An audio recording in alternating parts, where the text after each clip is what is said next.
I think they have a lot of new players, a lot of young players that I think have, really stepped up for them and are scoring some goals. And so I think obviously we can't underestimate any team in the league, and every game is going to be, we want to put our best foot forward. But for us, we're focusing on our performance. We want to build off of the Louisville game last weekend and continue to solidify how we want to look and how we want to play in this league. And so the biggest thing is obviously we want to stop conceding goals and really focus on our defensive performance, but also continue to build in the final third of creating those connections, creating that sense of every time we get in the final third, we look dangerous, and we want to create really high probability scoring opportunities for us. And so between those two things, that's kind of what we're focusing on going into tomorrow's game.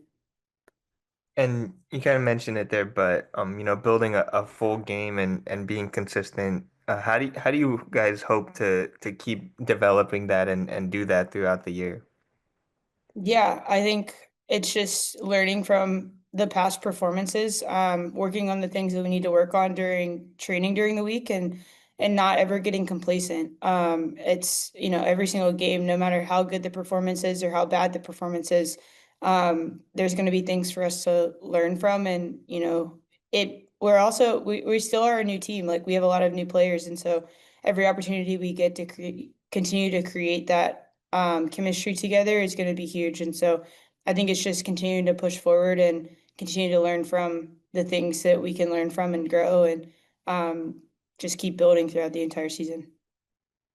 And there was a news report this morning about NWSL Division 2 potentially becoming a thing in the next couple of years. What would you think about that news, and how much does that impact the NWSL?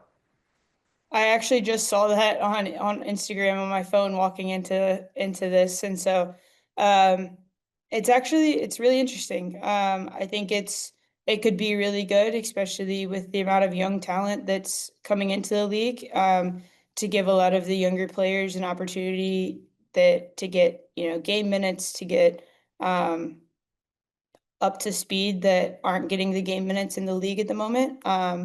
So it'll be interesting to see how the league, brings that into the fold, and how that can impact the first teams. And hopefully it just pushes the first division, onwards and upwards. And so that's obviously what we want to do. And yeah, we'll just have to see how it plays out. And you were a player that went to college, and this is kind of like a replacement for college. Do you think like when you started, would this have been an option for you? It's kind of hard to say, like, at the time, the league was very new, very fresh. It was, kind of month by month, season by season of if teams were going to fold, if the league was still going to be around. And so it's kind of hard for me to say like one way or the other. But I think obviously where the league and where women's soccer is going in general, um, it's a viable option for kids these days, to be able to get the experience of being a pro. But I also think that there's a gap that needs to be bridged, and that could be where this second division comes into play. Thank you. All right. Thanks for some of our extra pals for joining us. Tony, we will go over to you. Oh, did Abraham steal your questions? No, I just wanted to go ahead and ask, thank you for your time. In terms of the training aspect of the team coming together, obviously, the style that Jonas is presenting needs a lot of fitness. Now, after the preseason, you have some conditioning in. Is that really factored in? Is that starting to kick in during training, or is training just as hard as preseason as it has been, or even harder? Yeah, obviously, preseason is a time to push.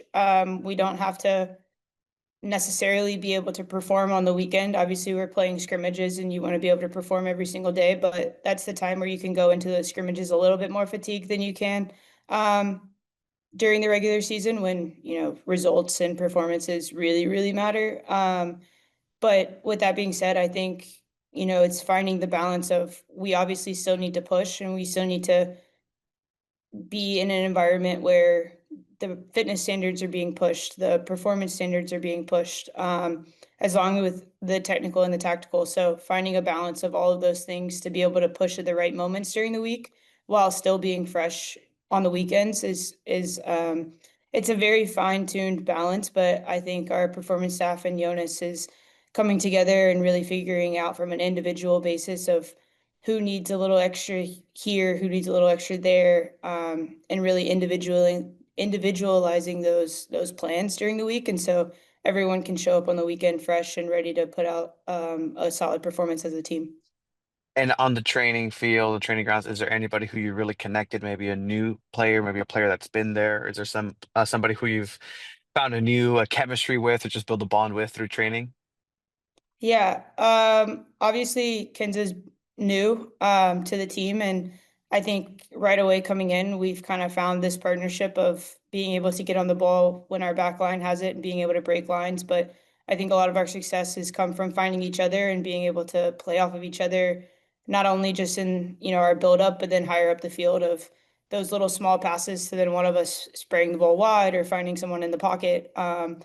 So it's been really fun to kind of play with her and develop that relationship in there to be able to, help the team, but also it's just really fun to play with footballers. And so I think it's just been really fun to continue to develop that relationship in the midfield.